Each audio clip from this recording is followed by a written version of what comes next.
फ़लस्तीन की आज़ादी की जंग को दहशतगर्दी से जोड़ना नादानी है। इसराइल की खुदगर्जी और तंग नज़री के तहत जबर हो रहा है।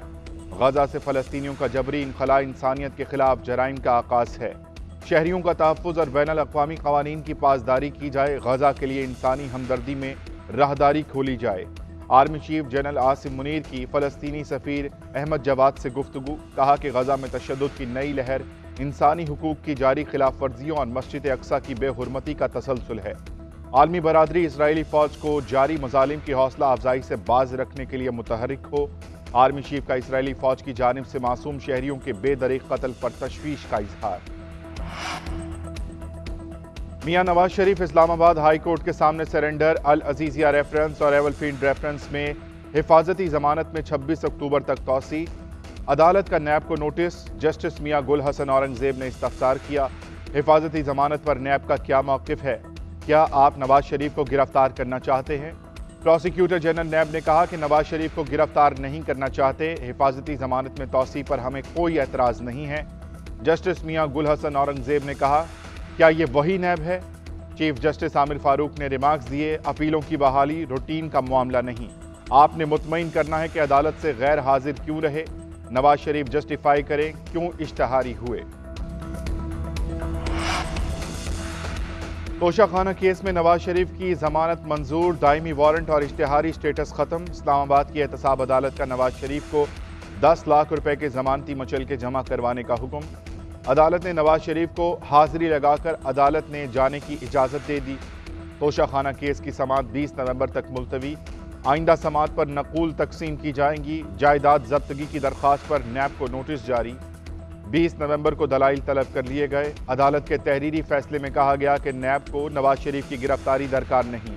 वारंट का मकसद अदालत हाजिरी था जो मुकम्मल हुआ।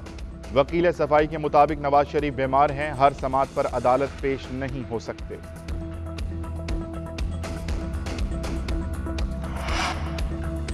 नवाज शरीफ को बड़ा रिलीफ मिल गया। पंजाब हुकूमत ने अल अजीजिया रेफरेंस में सजा मुअत्तल कर दी। नवाज शरीफ ने पंजाब हुकूमत से सजा मुअत्तली की दरख्वास्त की थी।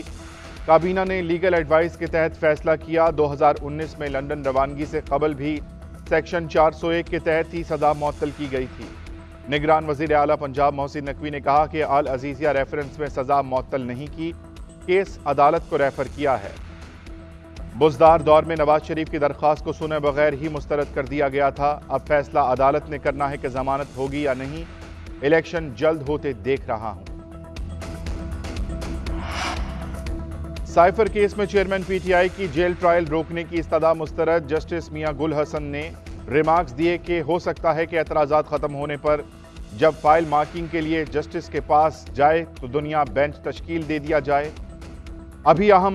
अभी हम आपको कोई अबूरी रिलीफ नहीं दे सकते। ये दरख्वास्त काबिल समात है या नहीं, इसका फैसला भी बाद में होगा। सलमान अकरम राजा ने मौक़िफ़ अख्तियार किया। कहा गया कि मुल्जिम की सिक्योरिटी के लिए जेल ट्रायल किया जा रहा है। मुल्जिम से तो पूछा ही नहीं गया। ना मुल्जिम ने कहा कि सिक्योरिटी खदशात की बुनियाद पर जेल ट्रायल किया जाए।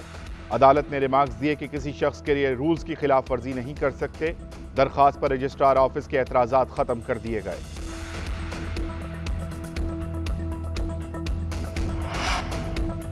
तहरीक इंसाफ को एक और झटका। अंदलीब अब्बास, सादिया सुहेल और सुमेरा बुखारी इस्तेहकाम पाकिस्तान पार्टी में शामिल। जहांगीर तरीन से मुलाकात के बाद शमूलियत का ऐलान किया।